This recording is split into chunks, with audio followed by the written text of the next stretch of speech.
In this video, I will show you how to cancel your Shopify free trial.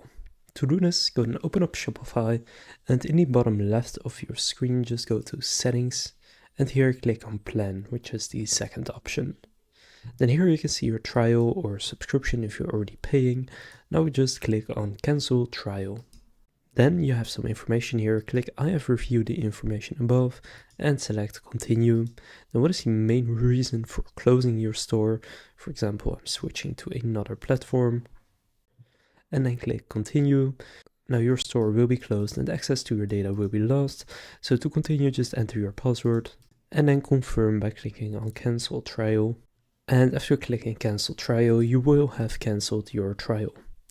So that's how to cancel your Shopify free trial. If this video was helpful, please consider leaving a like and subscribing to my channel. With that being said, I will see you in the next video.